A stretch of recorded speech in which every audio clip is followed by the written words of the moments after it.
4 de novembro de 2020, eu sou o professor Rogério e este é o Com Pulga Atrás da Orelha. Aqui comigo hoje, longe por causa da pandemia, mais perto do coração, a professora Michele Miller. Olá, professora. Oi, tudo bem? Estou.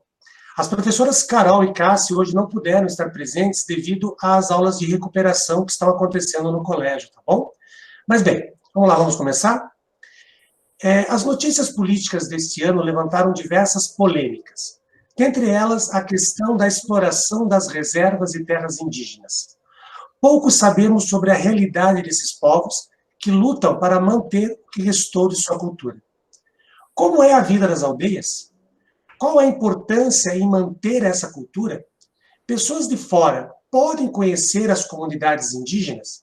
Existe ainda uma tentativa de aculturação dos povos indígenas? Isso e muito mais hoje no Com Pulga Atrás da Orelha. O tema de hoje, Nativos do Meu Brasil. E agora, com uma nova vinheta. Solta!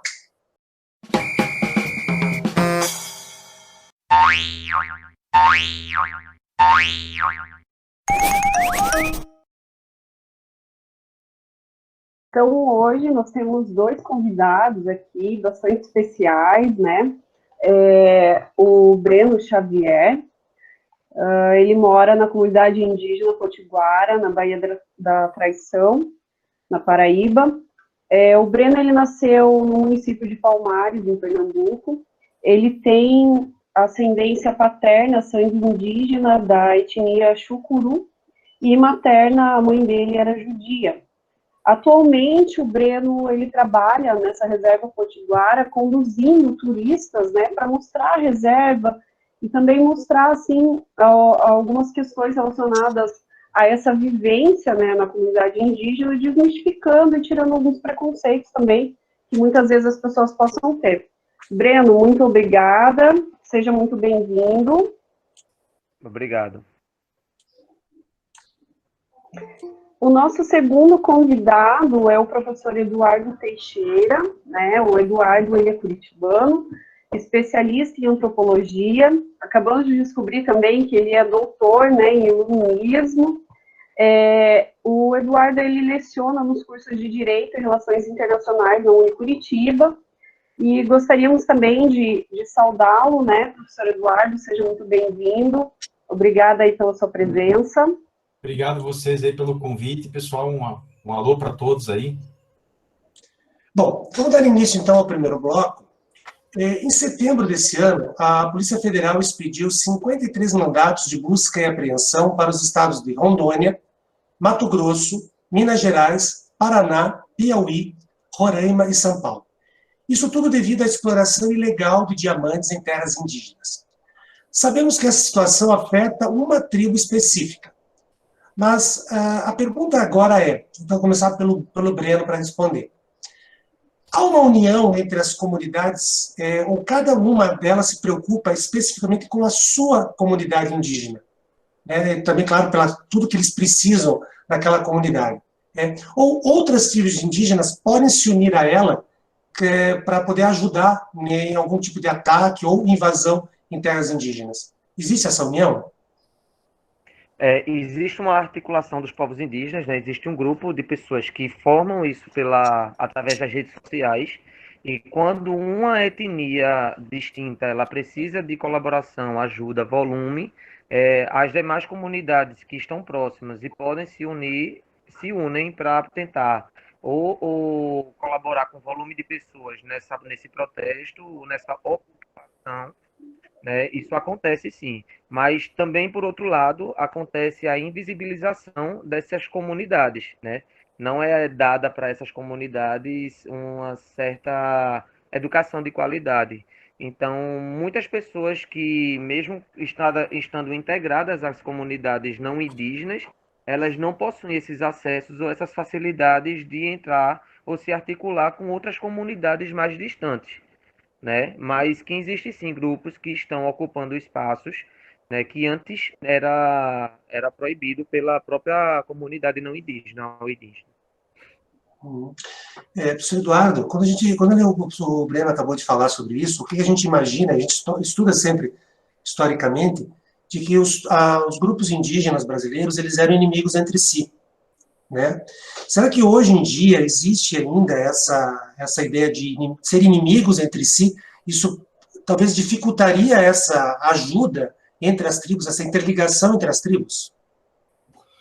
Olha, pelo conhecimento que eu tenho acerca dessa questão, a partir mais ou menos da década de 60, passou a existir uma mobilização por parte das comunidades indígenas, né, no sentido de lutar por mais direitos. Então, isso acabou gerando todo um contexto, né, de integração e de união das comunidades indígenas para fazer frente a essas novas demandas, né? Eu confesso a você que eu não conheço com profundidade esse processo, mas eu digo que isso mais ou menos coincide com a ideia da autodeterminação dos povos, que é um conceito importante que vai ser consolidado dentro do campo, né, das teorias jurídicas do constitucionalismo, né?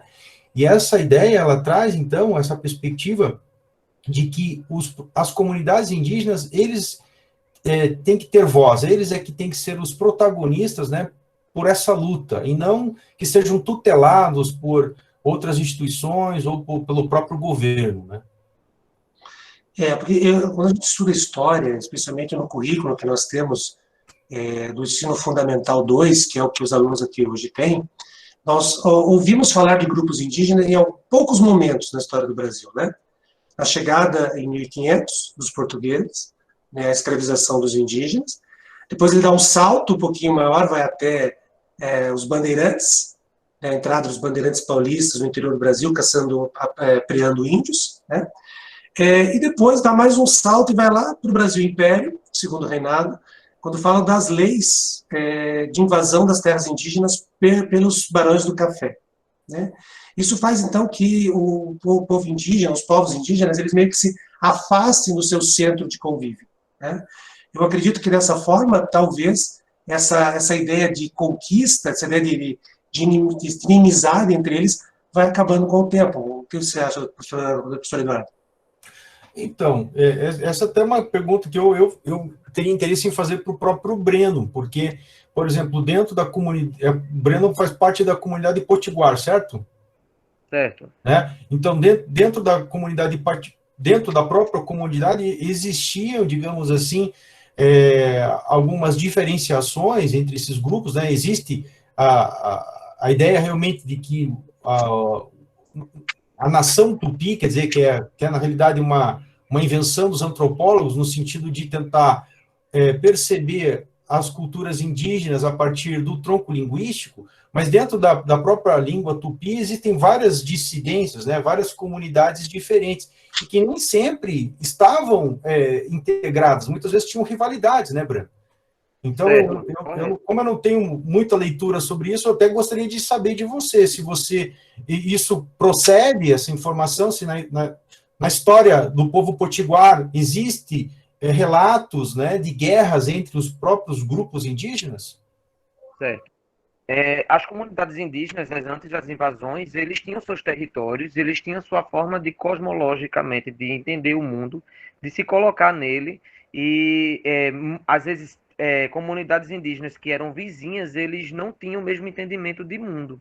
E também as questões ambientais, tanto de plantas endêmicas como animais nativos do local, eles diferiam de outros territórios. Então, às vezes, palavras e expressões que se utilizavam em uma comunidade não se usava em outra.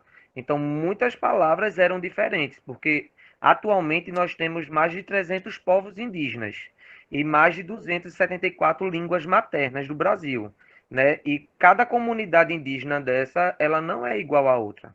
Eu moro aqui no território potiguara. Nós somos em 33 aldeias indígenas. E a gente tem aqui desde aldeia dentro da floresta e aldeia na beira da praia. Então, as referências ambientais de quem mora na beira da praia não é igual às referências de dentro da mata. Então, muitos tratamentos de cura, muitas coisas da nossa base alimentícia, mesmo estando no mesmo território, se difere de uma aldeia para outra. Então, assim, um dos maiores erros dessas pesquisas feitas por antropólogos e por historiadores é de chegar numa determinada comunidade, numa determinada aldeia, numa determinada casa e fazer uma pergunta específica e a resposta dessa pessoa que deu, ele generaliza para todos os povos indígenas, né? A gente tem muito esse problema de sempre generalizar o que acontece num determinado território com outros territórios. E a gente tem aqui eu moro na Baía da Traição, fica a 70 quilômetros de um outro grupo indígena, né, que é os Tabajaras. E antigamente os grupos Tabajaras e Potiguaras eles eram completamente rivais, porque eles queriam dominar a parte marítima a costa litorânea da Paraíba, né, que na verdade não era Paraíba, era Nordeste, né, que não tinha divisão de território por estado. E eles conflituavam muito. Uma das traições que aconteceram na Baía da Traição, que é onde eu resido, foi justamente ocasionada pela união do europeu com o Tabajara, porque como o Tabajara era rival do Potiguara, então os portugueses se aproveitaram dessa desavença para tentar fortalecer o grupo Tabajara e invadirem o território potiguara, porque eles já conheciam como era viver no Nordeste, o que era que tinha de planta, o que era que tinha de emboscada, o que era que tinha de prática. Então, existiam, assim, povos rivais, mas que após essa colonização, essa conquista, essa invasão, essa escravidão com as populações indígenas, os povos começaram a se juntar, não só entre eles, entre etnias distintas, mas até com com o próprio povo negro que foi trazido da África e se montaram em quilombos. No território que eu nasci numa cidade chamada Palmares, a terra dos indígenas caetés, né, lá os quilombolas, os quilombos dos Palmares, é onde eu nasci. E lá nos quilombos eles eram fortalecidos pelas comunidades indígenas locais, que era justamente eles tinham um entendimento da fauna, da flora, da comida e dos locais estratégicos para refugiar-se. Então, os quilombos, eles se fortificaram a partir do conhecimento dos nativos indígenas. Então, assim, tanto os grupos indígenas se escondiam dentro desses quilombos, mesmo que eles não fossem rivais, eles acabaram se unindo para vencer o maior nosso inimigo, que era o branco. Obrigado. A gente ouve muito falar dos ambientalistas hoje, de algumas lideranças indígenas, e talvez eu acho que hoje uma das maiores forças da ideia indigenista do Brasil é o Ailton Krenak. Quando você ouve as palestras do Ailton Krenak, você lê os livros dele, você percebe muito essa ideia do cultivo da memória indígena dentro do Brasil. Ele tenta reerguer isso, mas mesmo dessa forma, mesmo tentando elevar isso, ele sempre diz que o povo branco e o indígena estão em guerra. É uma guerra constante. Por isso que a pergunta que eu fiz no início, e eu gostaria de complementar isso, daí a professora Michele vai fazer a segunda pergunta, é essa. Se os povos indígenas, em conjunto, apesar das suas etnias e dos seus troncos linguísticos serem diferentes, eles estão em guerra? Os povos indígenas estão em guerra contra o branco? Essa pergunta é para mim? Sim.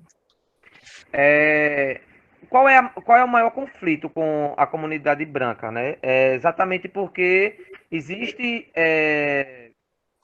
as invasões e a colonização que aqui chegou, eles dizimaram populações, eles escravizaram, estupraram, massacraram povos, né, com cultura, catequizaram povos que tinham tradições específicas e hoje a rivalidade não é com o branco, porque nenhum branco vivente no Brasil hoje pode ser responsabilizado pelo que os seus ancestrais fizeram. Mas é saber se esse branco de hoje ele pode ser agente integral na ruptura desse privilégio que a colonização dos seus antecessores promoveu. Né? Será que o branco atualmente ele está disposto a lutar contra todo esse privilégio que nos sequelou e nos deixou com essas cicatrizes do passado? Então, assim, não é um conflito contra o branco, mas sim com que ele sabe que só ele pode romper. Muito obrigada, Breno. Comentário, senhor Eduardo? Eu ia dizer que acho que a pergunta ela pode ser também, a gente pode refletir um pouco sobre o próprio conceito de guerra, né? Quer dizer, não uma guerra em que você tem que eliminar o outro, não uma guerra no sentido da violência, mas uma guerra talvez cultural, né? No sentido da manutenção, né? Da visão de mundo do povo potiguar, dos povos indígenas, né, do seu estilo de vida, da sua forma de vida, quer dizer, o direito, né, de continuar mantendo suas tradições e seus costumes. Então, a gente pode trabalhar, de repente, com a ideia de uma guerra, mas num outro sentido, né?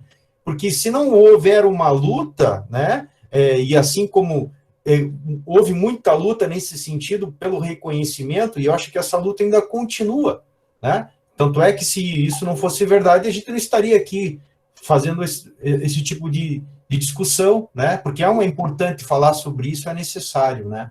Então, é isso que eu queria observar só. Tá certo. Obrigado, professor.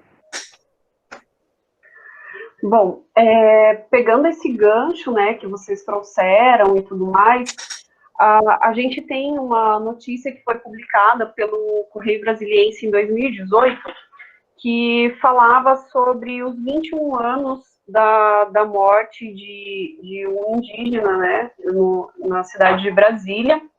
Ele estava na cidade a turismo e foi alvejado, né, na madrugada por 5 jovens e queimado vivo. Isso aconteceu no ano de 1997. E aí a minha pergunta é a seguinte: eu gostaria de saber como que vocês entendem essa questão do preconceito ao indígena, porque, ao que me parece, assim, né, infelizmente, a gente tem na nossa cultura, né, algo enraizado de que o indígena, ele é mal visto socialmente, né? Então, os povos indígenas, eles são mal vistos socialmente, eles são vistos como, muitas vezes, preguiçosos, aqueles que não querem trabalhar, aqueles que preferem ficar nas ruas pedindo esmolas, ou, né, vivendo de artesanato, enfim. Então, a gente percebe, muitas vezes, que tem esse preconceito, né, com o indígena. E a nossa pergunta seria, então, esse indígena, né, que sofreu, que foi morto, né, foi queimado vivo, né, vocês acham que isso é um reflexo desse preconceito enraizado, né, contra os indígenas, ou isso tem algum outro motivo que não tem nada a ver com o tema? Eu gostaria que o Eduardo começasse respondendo, por favor. Uhum. Então, infelizmente, né, esse caso, no meu modo de ver, ele representa um pouco de falta de educação por parte desses jovens, né? Isso aconteceu em 1997. De lá para cá, houve uma conscientização, né, por parte das políticas públicas no sentido de chamar atenção para a importância de se discutir a questão do preconceito, né? A questão da valorização da cultura e da diversidade cultural. Eu acho que o tema da diversidade cultural aí é muito importante e talvez tenha faltado um pouco na formação desses jovens. É claro que esse não é talvez o único fator que explica essa atitude que infelizmente é uma coisa, né, que não tem explicação, né? Porque você imaginar uma pessoa, o que passou na cabeça desses jovens, né, que resolveram queimar aquele ser humano, quer dizer, antes de ser índio, antes de ser, sei lá, qualquer outra coisa, é um ser humano que está ali. Então, faltou para esses jovens aí um pouco enfim, de compaixão, um pouco né, enfim, de sentimentos básicos, né? Agora, no que se refere à questão dos povos indígenas, eu acho que, assim, existe um termo que a gente usa na antropologia, que é o etnocentrismo, né? O etnocentrismo ele basicamente é um termo técnico que a gente usa em antropologia para significar um tipo de preconceito, né, uma falta de respeito que nós temos, às vezes, em relação àqueles povos que têm costumes diferentes dos nossos, né? Os antropólogos vão dizer que a gente tem uma tendência natural a estranhar tudo que é diferente, né? Às vezes, um hábito diferente, uma forma de se alimentar diferente, né? Quer dizer, e a gente tem uma tendência a estranhar isso. Isso é, de certa forma, natural, né? Não significa que a gente precisa ser igual ao outro, mas o importante é você respeitar o direito a ser diferente, tá? E além dessa questão, que é uma questão fundamental, ela também tem uma outra dimensão, que é a dimensão epistemológica, né? A dimensão do conhecimento. Porque quando você despreza e não reconhece o diferente, as outras práticas, os outros costumes, as outras visões de mundo, que são manifestações do ser humano, está se perdendo ali muita coisa. Você basicamente fecha os seus olhos e isso demonstra uma incapacidade de conhecer toda a riqueza das manifestações do ser humano. Então, o etnocentrismo, enquanto um tipo de preconceito, ele tem uma implicação moral, que é uma implicação ética, mas, ao mesmo tempo, também uma implicação epistemológica, porque é justamente isso que os antropólogos procuram fazer. Por exemplo, entrar em contato com a comunidade do Breno e tentar entender como é que eles enxergam o mundo, como é que eles reconhecem as fontes de recursos alimentares, como é que eles utilizam isso, né? Qual é a relação que eles têm com o espaço, por exemplo, se para eles é importante a questão da propriedade, se não é. Então, esse universo amplo de conhecer a riqueza da cultura humana, ela se perde quando nós temos esse tipo de atitude preconceituosa e que, de alguma maneira, passa um pouco pela noção de racismo também, né? Então, acho que talvez o Breno possa até complementar isso, né? Já passou para ele aí a palavra. A gente enfrenta um problema muito sério, né? Um problema muito grande aqui, que é justamente a forma de como o sistema, de como o Estado fornece as informações para os povos não indígenas, né? Para as populações de cidades. Porque se conta nos livros de história a realidade de povos indígenas que viviam aqui no ano de 1500. E nós estamos em 500 anos com bastante conflitos de sequestros, de escravidão, de estupros, de miscigenação forçada, de catequização religiosa. E o que é que acontece? Os povos indígenas atuais, eles não são os mesmos de 1500, mas as populações não indígenas não sabem disso. Então, quando eles chegam no território indígena e encontram um índio com um celular, ou morando numa casa de alvenaria, ou ocupando um espaço que antes era difícil de você ver um indígena, muitas pessoas não sabem nem que no próprio estado existem comunidades indígenas. E acabam eles mesmos fazendo o papel de colonizador. Porque quando ele aponta o dedo para um indígena e fala que ele não é índio porque ele está de celular, ele muitas vezes faz com que o indígena se sinta, que tenha vergonha de assumir sua indianidade porque ele não consegue se defender. Né? É preciso descolonizar a imagem que as pessoas têm sobre nós indígenas. Porque nem todo indígena tem cabelo negro e liso. Alguns têm, mas nem todo indígena vive na mata. Alguns sim, né? Nem todo indígena é heterossexual, nem todo indígena. Eu não preciso estar o tempo todo adornado para provar que eu sou indígena, mas eu gosto de estar assim. Né? As pessoas têm que parar de moldar os indígenas dentro do conceito que eles acreditam que é real. Né? Tem que parar de achar que podem nos dizer como somos índios de verdade ou não. Né? Como a gente deve se vestir, como a gente deve se comportar. Né? As pessoas não podem dizer quem somos, onde devemos estar. Nós conhecemos a nós mesmos, cada povo e cada indígena. E muito do preconceito que se tem é justamente por falta de informação. A educação seria a base para que a gente não houver, para que não existisse tanto preconceito, para que não existe tanta diferença.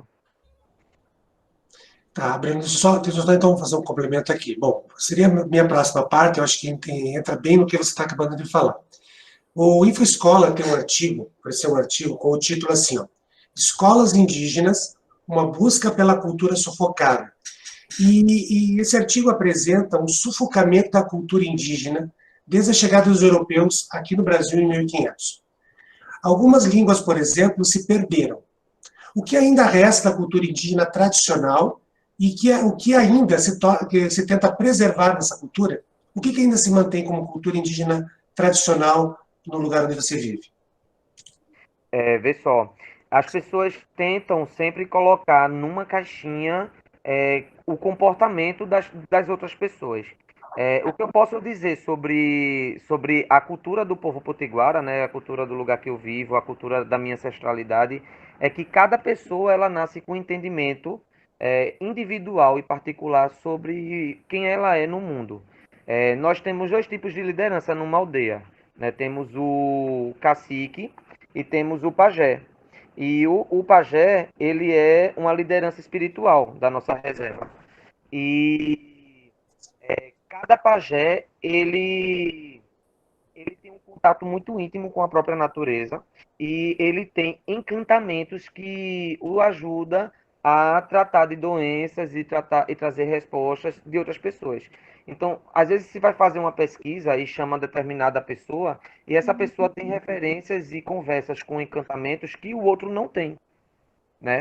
E acaba querendo colocar, dizer como é a cultura desse povo. A gente vive aqui, a gente nasce e a gente tem toda a nossa referência mediante a nossa natureza. Nós somos parte da natureza e a natureza, conforme ela muda, nosso comportamento também muda.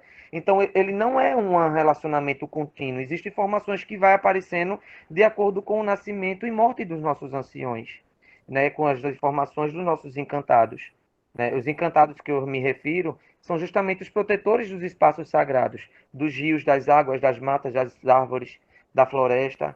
E então, assim, nós mantemos a nossa cultura, ela é oral. O que eu aprendo enquanto cultura, eu aprendo com os anciões que estão vivos agora, né? Se eu preciso de um determinado medicamento e eu não tenho conhecimento da flora ou da fauna local, um ancião ele pode me dar essa referência, dizer assim, use determinada planta para faça assim, macere com a mão, coloque um pouquinho de óleo de coco ou um óleo de copaíba e tome.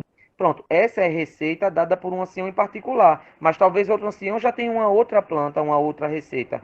E geralmente isso não é escrito, isso é dado de pai para filho, para avô, para neto, de indígena para indígena. Então a gente mantém a nossa cultura de forma oral, ela não é escrita. E muitas coisas que estão escritas, às vezes a gente não consegue pôr em prática, porque, exemplo, a gente faz a nossa pintura. Eu estou aqui com uma pintura feita com a tinta de genipapo. E existe uma receita de como se produzir essa tinta. E muitas pessoas podem não acreditar, mas a tinta ela só consegue funcionar de acordo da energia de quem está produzindo. Eu posso passar a receita para você e você ir lá fazer tudo direitinho e na hora que você for pintar, a tinta não fica preta ou não dá cor. Porque a sua energia ou no momento da lua, você não estava conectado com o sagrado natureza, nem tampouco com o universo. Então a tinta não fica preta. Aí você descarta aquela receita porque você acha que escreveu ela errado. Então muitas informações do nosso povo, ela se perde ao longo do tempo, porque o que a gente faz enquanto cultura é espiritual e é conexão com a natureza. Não sei se eu fui claro ou se deixei algo a faltou. Eu estava pensando agora na tua fala, Breno, eu estava lembrando um pouco do livro Povo Brasileiro. E dentro desse livro, o Darcy Ribeiro ele fala muito sobre isso, esse poder do conhecimento do povo indígena, né? As pequenas coisas, os remédios, as tradições deles é tão rica e tão fantástica que o homem branco ele não tem condição de entender tudo. Não é possível entender tudo, né? E na antropologia, claro, pode falar muito mais disso, de todo o conhecimento que o povo indígena tem, existe, e ele é colocado como uma coisa ruim, errada, silvícola, podemos dizer assim. Professor Eduardo, na antropologia, como que é visto esse conhecimento indígena que o Breno acabou de falar?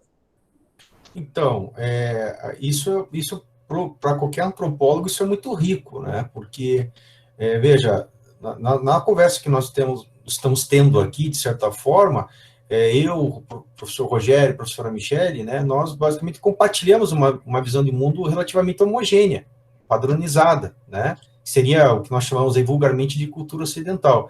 Agora, o privilégio de estar conversando com o Breno é acessar uma visão de mundo, uma cultura muito diferente da nossa.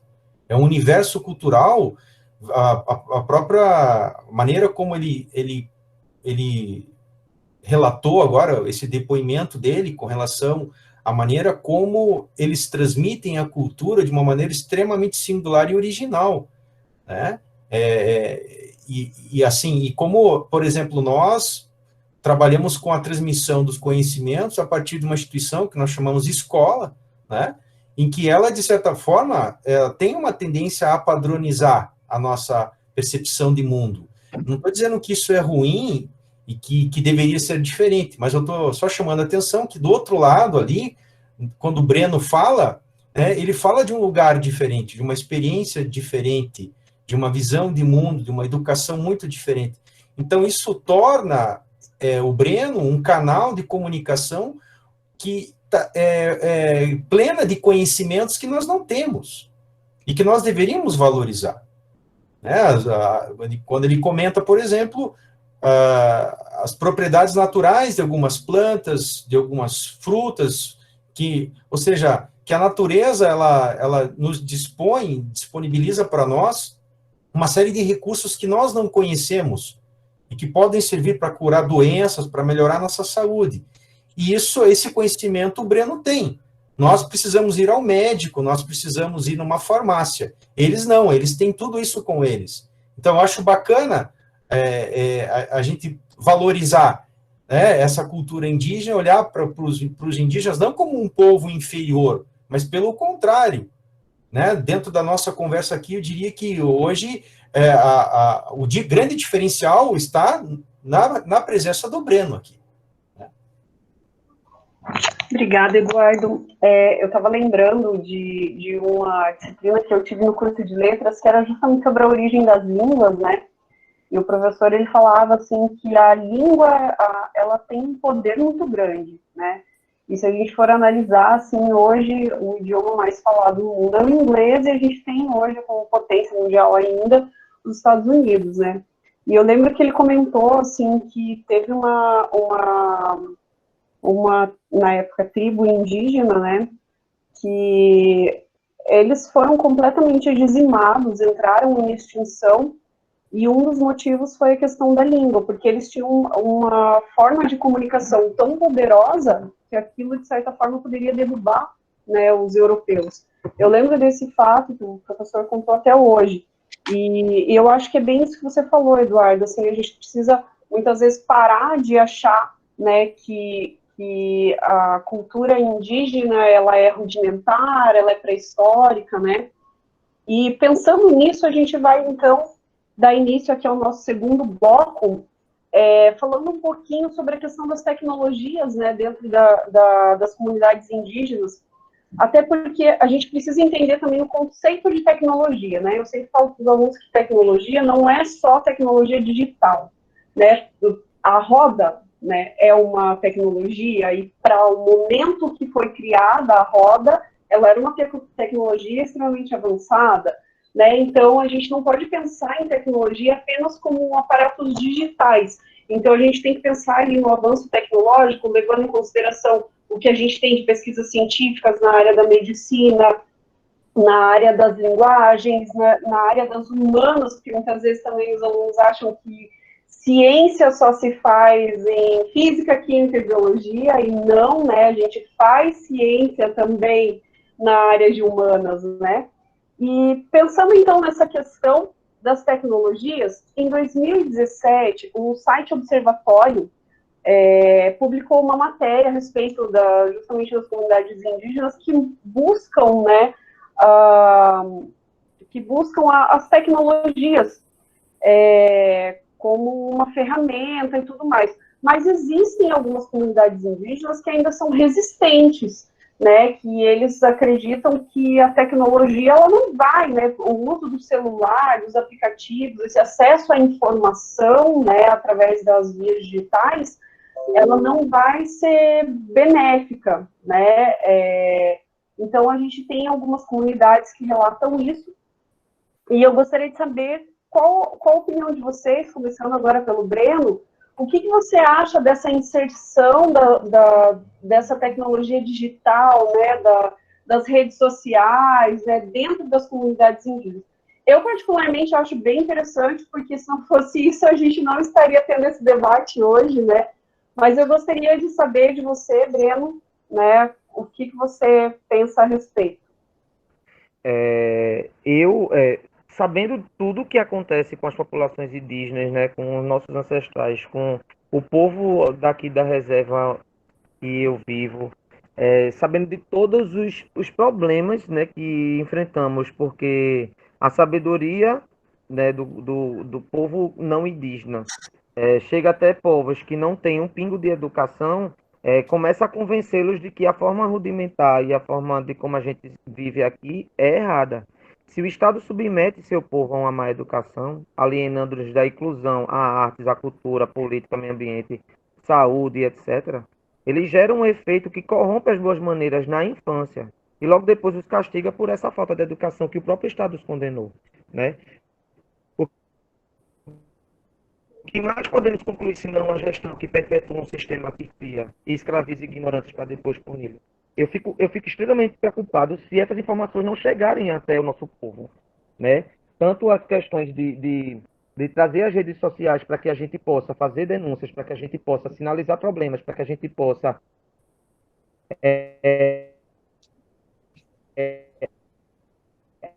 aprender como manter os nossos espaços em pé e verde, né? A gente os aparelhos e através das informações. Muito de nós já foi roubado. Então, muitas formas de como a gente poderia coexistir com a natureza, ela foi tomada de nós. Embora temos os pajés e os anciões e que carregam algumas sabedorias, muito disso era proibido antes e muito disso foi esquecido pelo povo. Então, a tecnologia ela é fundamental para que a gente possa aprender, se comunicar e poder denunciar as invasões das pessoas que tentam acabar com nossas florestas e poluir os nossos espaços, quanto a própria educação deve chegar em todos os espaços para que as pessoas conheçam o caminho do inferno para que dele se afastem. Então, a minha maior briga atualmente aqui no nosso território, com a gestão, com a prefeitura daqui do município, é justamente educação. Eu quero, eu preciso, eu luto e eu vou levar isso para dentro de todos os espaços onde eu conseguir chegar. Eu quando escutei agora o Breno falando, eu fiquei imaginando uma coisa, né? Por que que na escola, quando nós ensinamos os alunos pequenininhos, normalmente, quando chega o dia do índio, aí vamos estudar os índios, né? Colocam um cocar feito de papel e vamos cantar uma música indígena, eles ficam rodando lá. Por que que não se fala do indígena atual e tenta resgatar só o índio do passado, professor Eduardo?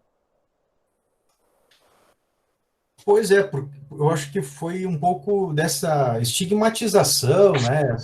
Essa maneira de você criar uma figura mítica do índio, enfim, isso acaba realmente distorcendo, né? O que é efetivamente o índio, e também coloca o índio meio que dentro, né, de um formato rígido, né, em que ele não pode sair daí daquela condição, como o próprio Breno estava dizendo, quer dizer, por que os índios não podem usar da tecnologia? Né? Qual que é o problema? Isso não vai descaracterizar a cultura dele, pelo contrário, né, a tecnologia sendo bem utilizada, ela pode ser utilizada a serviço do desenvolvimento das capacidades humanas, inclusive da preservação da cultura.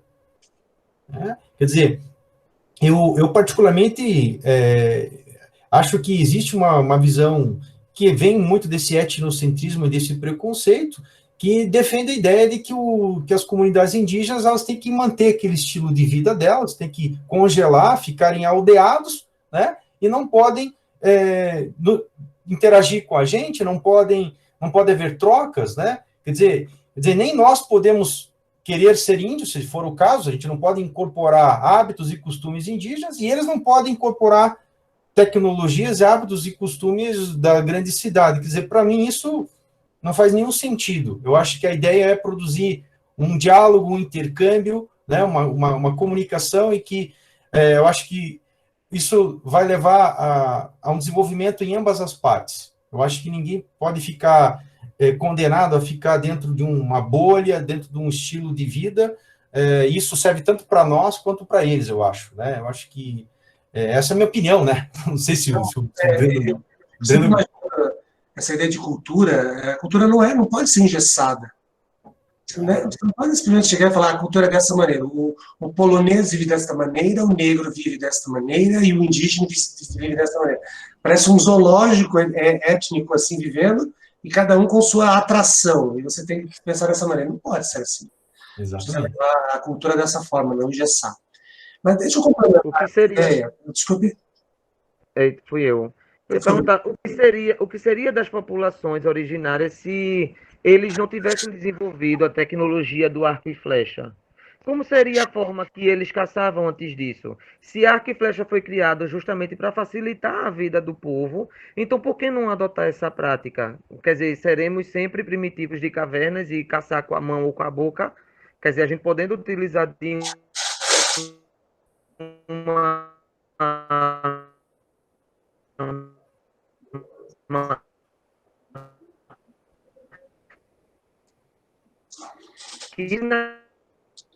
Alô, Breno? naquela época era, a- talvez eu não imagino, mas suponho que tenha mudou a culinária dos povos indígenas. Breno, acho que travou, não sei se é só para mim. Para mim também travou aqui. Trabalhando bastante. Originários. Trouxe o açúcar. Quer dizer, as pessoas nas aldeias agora comem açúcar, comem de tudo que a comunidade não indígena ofereceu e a gente não vai poder utilizar do dentro. Oi, oi, oi. Estamos ouvindo. Pode continuar. Então, Estamos oi. continuando. Eita. Alô? Não, Estamos ouvindo. eu estava me referindo tipo sobre a alimentação. A alimentação que mudou completamente dentro da reserva.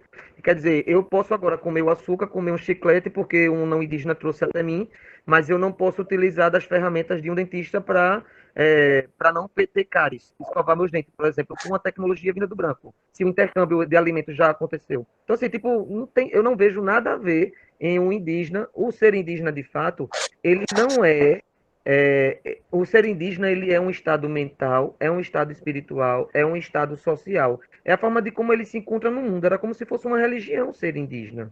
E não tipo, é tipo as espécies de animais. Aí isso é cachorro, isso é gato, isso é indígena.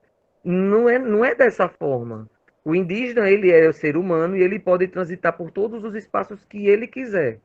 E o que transforma ele no indígena é a forma de como ele respeita a natureza, a forma de como ele cultua a sua ancestralidade e preserva a sua identidade. Isso é que é ser indígena. Nossa, resumiu fantasticamente. Adorei a tua participação agora, Bruno. Maravilhoso. Deixa eu só fazer mais uma perguntinha diretamente para o Bruno ali. É o seguinte, hoje nós estamos passando por uma pandemia, né, global, claro. O Brasil também está passando aí, já temos com 160 mil mortos no Brasil, mas a questão da vacina entre os povos indígenas, você falou sobre a adaptação da tecnologia e tal. Existe algum remédio, alguma coisa que os povos indígenas estão utilizando contra a pandemia? Eles vão utilizar a vacina? Eles estão aptos a usar a vacina? Existe algum preconceito contra a vacina? E a outra pergunta junto com essa, o que vocês consideram mais importante? Essa tecnologia que nós temos, que nós estamos usando agora, ou essa tecnologia de medicinal, a vacina, por exemplo? Aqui nós temos plantas que curam variedade de doenças, mas existem doenças que são novas, que foram trazidas por outros povos, que as pagelanças e as lideranças não têm conhecimento do que poderia curar, né? Mas aqui a gente está fazendo um tratamento com algumas plantas garrafadas, como a doença, né? Ela dá cansaço, falta de paladar, sintomas aparentemente gripais, nós utilizamos de garrafadas específicas aqui, que são descongestionantes, que são fortalecedoras do nosso sistema imunológico, né, vitamina C, e digo para você que atualmente a gente está sem nenhum registro notificado, né? Logo quando iniciou a pandemia, tivemos alguns casos, mas já há algum tempo nós não temos mais nenhum registro, porque começamos a nos cuidar com os medicamentos daqui, né? Pelo menos, não estou generalizando todos, porque são 33 aldeias, mas falo pelas famílias, pela minha família e pelas meus amigos, né? Todos nós estamos fazendo uso de remédios da mata e estamos bem. E quanto à questão da vacina que você perguntou, né? Eu, particularmente, fico muito preocupado quando essa vacina ficar disponível em eu ser vacinado com ela, justamente porque eu não tenho um entendimento de quais sequelas ou quais problemas ela futuramente possa trazer. Uma planta do mato, eu sei que se eu tomo, ela não vai me trazer nenhum problema adverso, mas todo remédio industrializado ou feito pelo homem numa clínica, ele vem com um manual, um modo de uso que fala que ele pode causar situações preocupantes e desencadear outros problemas. E é justamente essa falta de informação referente à vacina que eu não tenho e me preocupa muito em fazer uso dela. Eu prefiro ficar mais atento nos próximos meses ver essa pesquisa mais aprofundada para eu poder fazer o uso. Mas isso é algo particular meu, eu não incentivo ninguém, nem estou discutindo isso. Mas como a pergunta foi sobre vacina, eu particularmente tenho muito medo de usar. Eu não tomo remédio de farmácia, tudo que eu uso em mim é do mato. Pomada cicatrizante que eu faço com remédio do mato, com planta. Para qualquer que seja o problema, eu tenho meu remédio específico. Mas levar uma injeção de um remédio que ninguém sabe nada a respeito, eu tenho muito medo disso comprometer a minha vida no futuro. Ok. Professor Eduardo, algum comentário?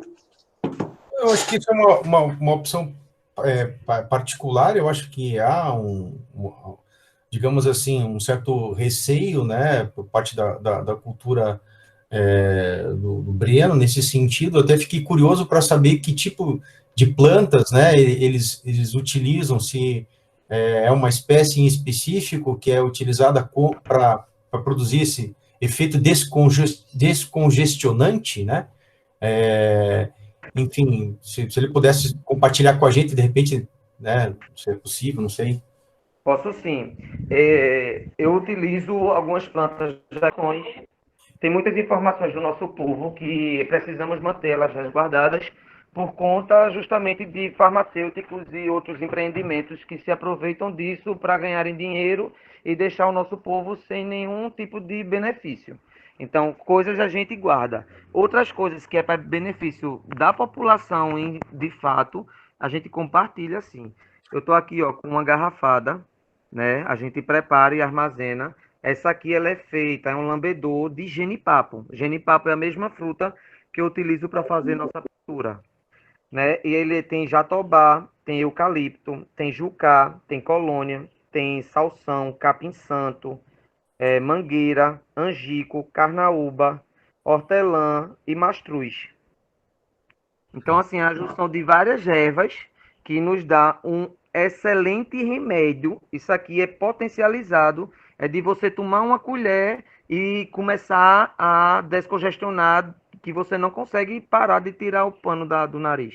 É muito bom. Me mande uma. Eu preciso muito. E à noite tem que tomar aquele remedinho no nariz, eu não aguento mais. Se tiver uma colherinha desse, já me ajuda bastante.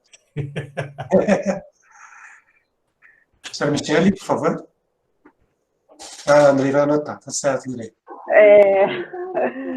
Vamos lá. Gente, preciso muito. Tem crise de enxaqueca direto, por causa da sinusite. Preciso de um negócio assim que resolve. Já fiz cirurgia e nada, né? Vamos ver se resolve esse problema. Vamos importar com o problema aí. Mas vamos lá, então. Dando continuidade aqui, né? O Breno ele já comentou um pouquinho assim sobre a questão da alimentação e tal, né? Da relação dos indígenas com a natureza, né? E aí a gente vem então para a nossa última pergunta, que é justamente em relação a isso. Uma parte que você já respondeu, né, Breno, que você já falou que vocês consomem muito daquilo que tem na terra, né, aquilo que vocês plantam e colhem. Mas eu gostaria de saber como que é, assim, a questão, assim, dos alimentos industrializados, né, nas aldeias, e também, sim, questão de eletrodomésticos, assim, a gente já falou um pouquinho sobre as tecnologias digitais, como, né, o celular e tudo mais, mas e essa questão também dos eletrodomésticos, como, por exemplo, televisão, micro-ondas, máquinas de lavar roupa, como que é a relação de vocês com tudo isso? Isso não tem nas aldeias, né? Porque vocês têm uma forma diferente, né, de sobrevivência, de existência mesmo, né? A questão de lavar roupa na beira do rio e tudo mais. Então, como que é essa dinâmica de vocês com os eletrodomésticos? E eu queria ouvir depois, né, o Eduardo, do ponto de vista antropológico, né? A questão histórica, como que isso chegou até as aldeias e tudo mais. Eu, particularmente, tenho eu faço uso de algumas coisas, né? Feito agora, eu estou utilizando o telefone celular. E o celular, ele me norteia, ele me ajuda, ele me educa, faz com que eu entre em contato com outras pessoas, ele é muito bom. Uma experiência minha era que eu lavava roupa na mão. Então, eu lavava lençol, lavava roupa na mão. E eu era muito resistente em fazer uso de uma máquina de lavar, porque eu acreditava que lavar na mão era a melhor forma de lavar roupa. E aí, uma pessoa, um hóspede, né, um turista que estava hospedado na minha casa, ele acordou muito cedo, que eu costumo lavar roupa de 5 horas da manhã. Quando ele acordou, eu estava sentado na bacia e batendo o pano no chão e lavando roupa. E aí ele, quando viu, ele disse, eu não acredito nisso que eu tô vendo. Você não tem máquina de lavar? Aí eu disse, não, eu gosto de lavar na mão. E aí ele foi, me convenceu a comprar uma máquina de lavar. E desde que eu comprei, foi a melhor coisa que eu fiz na minha vida. Foi comprar uma máquina de lavar. Porque eu ganhei mais tempo para produzir outras coisas, eu ganhei mais tempo para desenvolver outros serviços que lavar roupa na mão me consumia muito. Então a gente faz o uso sim. Tudo que vier para benefício, para facilitar, para nos dar melhor qualidade de vida, a gente acolhe. Né? Agora sim, o que me deixa muito preocupado é que o excesso dessas práticas que não são tão tradicionais, né, que é utilizar de máquinas para sobreviver, existem pessoas que não sabem nem como se pega num pano para lavar. Aqui a gente tem, aqui na minha comunidade, a gente vive da pesca. A pesca é a nossa principal fonte de renda. O nosso mar é muito limpo e muito diverso de peixes. Então, os pescadores vão em alto mar e eles se norteiam pelos pássaros, pelas estrelas, pela lua e pelas correntes. E aí eu conheço outras pessoas que usam bússola, usam máquinas e equipamentos. Aí eu fico pensando, se esses equipamentos, por algum motivo, quebrar, essas pessoas não vão ter o entendimento de que o pássaro guarapirá é o norteador dos pescadores. Ele não vai ter entendimento de que se olhar para a estrela tal, ela vai dizer como faz para chegar na cidade ou faz para chegar na nossa aldeia. Então, existem os benefícios da tecnologia, mas eu acho que deveria se haver um equilíbrio entre o uso desses recursos produzidos pelo homem e pelo que a natureza nos ensina. Eu acho que deveria ser aprendido os dois, mesmo que se usasse mais um, mas que a gente tivesse o entendimento de que o outro funciona até melhor. Essa é a minha opinião. Quando você usou a máquina de lavar, você deixou de ser indígena, Breno? De jeito nenhum. Continuo acendendo meu cachimbo, honrando a natureza, dançando para a natureza, ao redor da fogueira. Isso não tira de mim o que eu preciso fazer para reverenciar a minha ancestralidade. Excelente. Eduardo? Então, a pergunta da professora Michele, para mim, foi mais no sentido de como, historicamente, a gente pode pensar, né, sobre a introdução dessas tecnologias na vida, não sei especificamente se foi direcionada para a vida nossa, né, das sociedades mais urbanas, enfim, ou de todas as comunidades de forma geral, né? O que eu acho que eu compartilho um pouco da visão do Breno, eu acho que tudo é uma questão de bom senso, né? Se você cria uma dependência muito grande em relação a esses equipamentos, uma hora vai acabar a luz, né? E daí, sem luz, você não consegue mais fazer aquilo.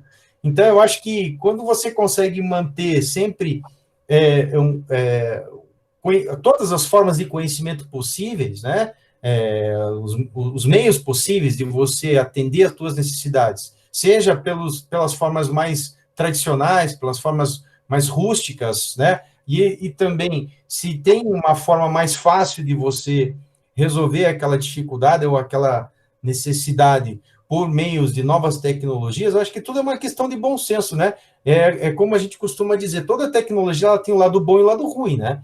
A gente está hoje aqui fazendo uso dessa tecnologia que está nos permitindo fazer um debate super interessante, conversar com uma pessoa que está bem distante da gente, né? Mas a própria tecnologia, a gente vem discutindo isso, ela também está, quando ela é utilizada de uma forma ruim, ela pode alienar as pessoas, né?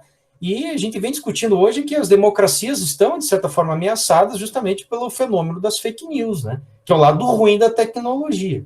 Então, tudo eu acho que é uma questão de bom senso, né? Eu acho que é por aí, né? Acho que todo mundo tem aquelas máquinas de fazer pão encostada em casa, né? Todo mundo acho que deve ter uma encostada. Começou a usar, maravilha, encosta. Eletrodomésticos supérfluos, né? Né? Deixa eu contar uma. Pode falar, Breno? Acho que travou. A minha máquina de lavar quebrou semana retrasada. E eu tinha turistas para receber no outro dia. E eu não tinha um lençol limpo. E aí eu sabia de tudo, né? Fui-me embora para o chão, bater no rio, a meu lençol na pedra. E se eu não soubesse fazer isso, como era que eu iria me virar? Né? Então, assim, é extremamente importante que se saiba o meio tradicional de uma comunidade originária e o meio científico que se usa da tecnologia.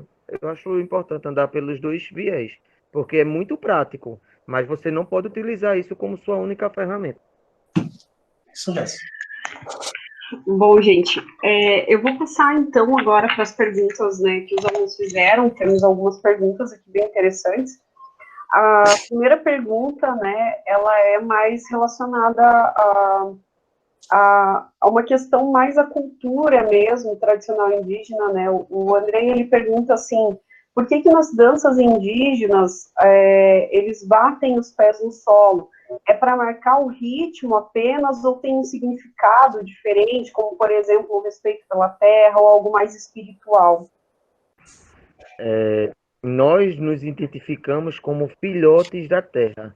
A terra, ela é a nossa mãe, né? E quando nós estamos dançando nossas danças, a gente dança em reverência a ela. E quando batemos o pé no chão, é pedindo para que ela nos dê a força que a gente precisa. É uma forma de se comunicar com ela, né? A gente, quando o turista vem aqui visitar, a gente pede para que em determinados lugares eles tirem as sandálias e mantenha seus pés nus, em cima do chão nu também, porque essa conexão que nós temos com a Mãe Terra, ele só pode ser estabelecida sem nenhum tipo de interferência. Então, as nossas danças, a gente bate o pé, consequentemente dá uma marcação para o ritmo da música, mas não é por isso que a gente bate, né? Justamente por essa conexão. Muito obrigada, Breno. Tem uma outra pergunta aqui da Eduarda, né? Ela disse que já foi respondida, mas eu gostaria de ouvir novamente.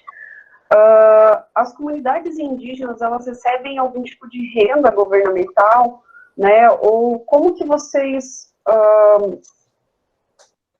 sobrevivem, assim, em relação à parte financeira? Como que é a questão financeira para vocês? Todos, quase todas as populações, eu só não vou dizer aquelas que estão isoladas na floresta amazônica, né? Mas todos os outros povos indígenas, eles já estão integrados à sociedade brasileira. Consequentemente, o sistema capitalista, ele já faz parte desse processo. E algumas fontes de renda nós temos através do turismo, né? Quando não são todas as etnias que se aproveitam do turismo para poder ter essa fonte de renda sustentável, mas aqui falando particularmente do nosso território, temos o Bolsa Família, graças a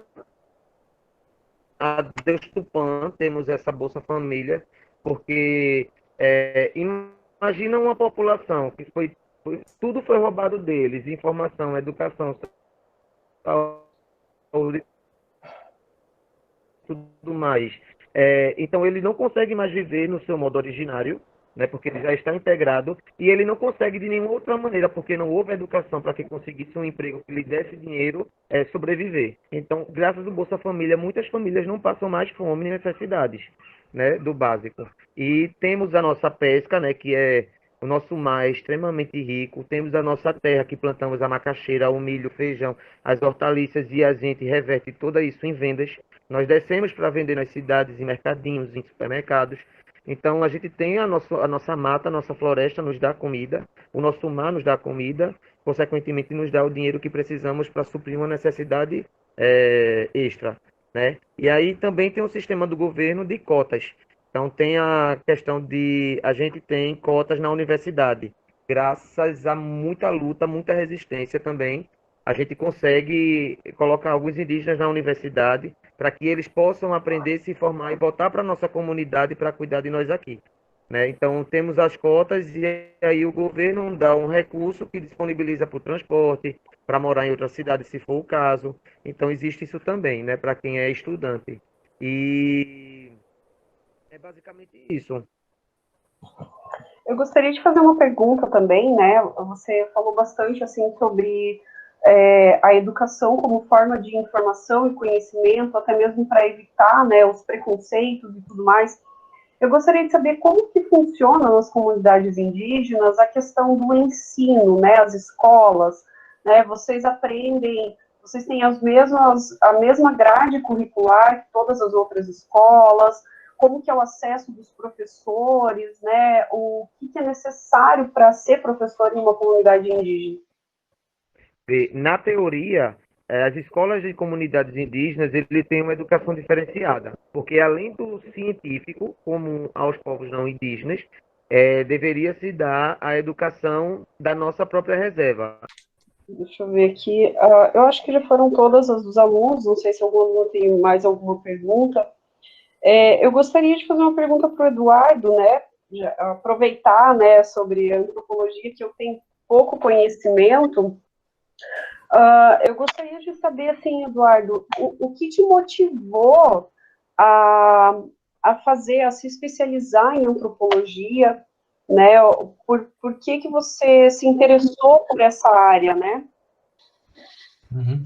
Olha, a antropologia vai chegar um determinado momento em que ela vai se impor como uma disciplina muito importante na academia, principalmente ali por volta da década de 60, mais ou menos, justamente pela maneira como esse conceito de cultura ele vai acabar se tornando uma espécie de paradigma, né?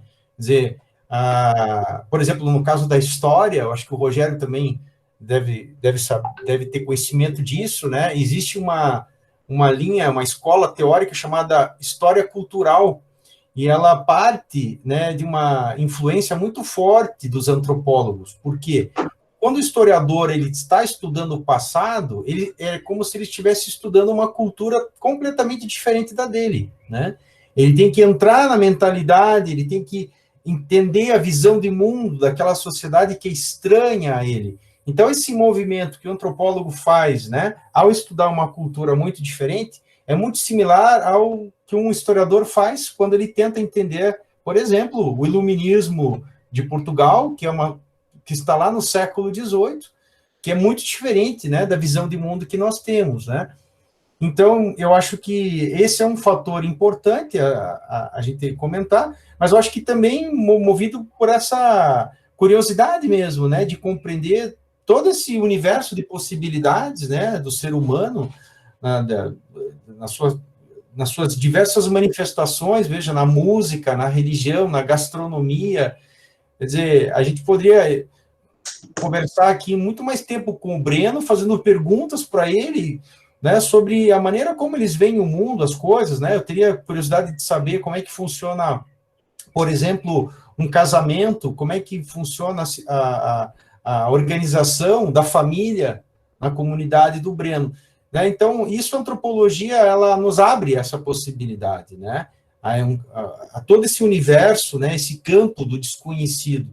Então, isso para mim é muito instigante, né? Eu acho isso muito bacana, muito interessante. Vem nos visitar, homem? Com certeza. Não, no final Eu vou querer seu contato, porque eu vou te visitar mesmo. nós vamos fazer assim, eu estava pensando nisso agora. Eu vou colocar o endereço do Breno lá, vou fazer uma carreata, vamos todo mundo para lá.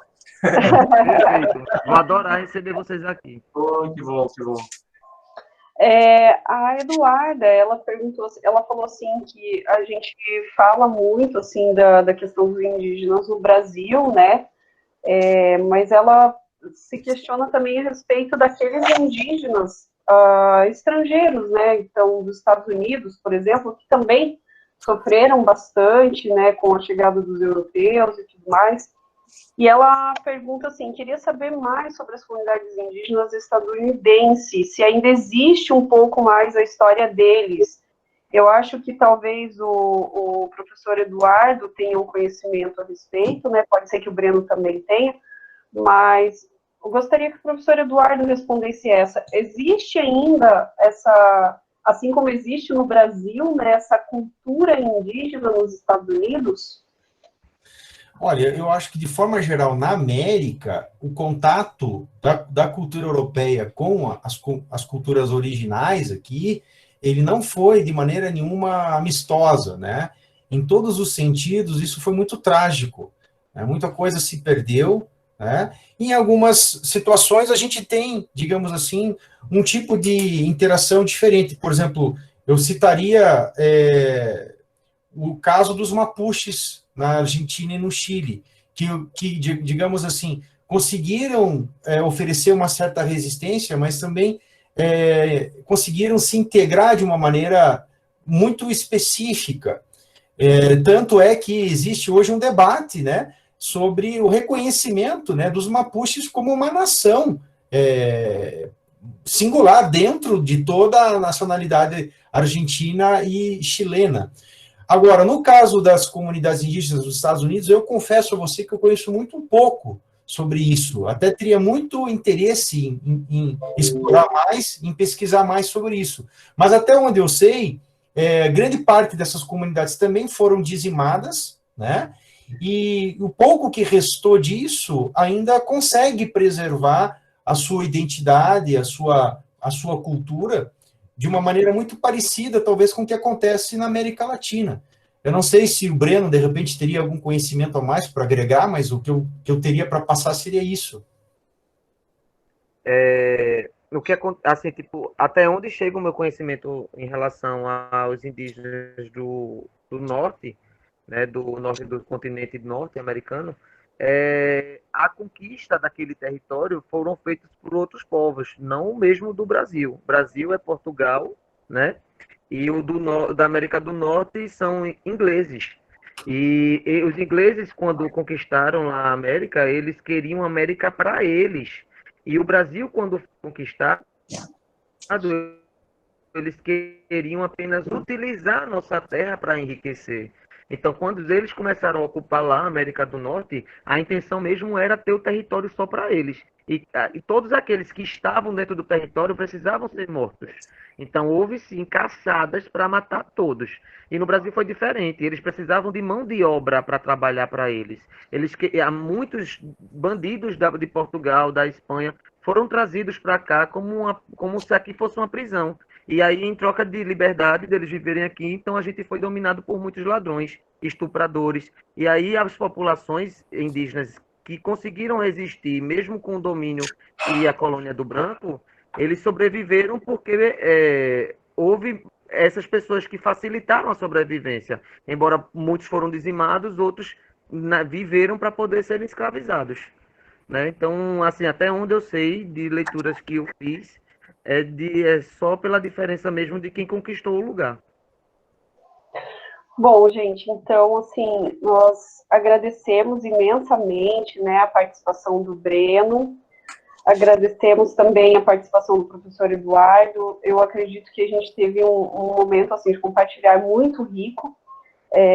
Vocês trouxeram, assim, aspectos bem importantes, né, sobre a questão indígena. Eu acho que é um tema que a gente precisa falar, sim, a gente precisa propagar, sim, para que as pessoas realmente, né, tenham um entendimento maior a respeito disso, para que os alunos, né, os nossos alunos, a gente, enquanto professores, nós temos uma missão aí de formar cidadãos, né, e eu acho que hoje nós tivemos aí um compartilhar muito rico.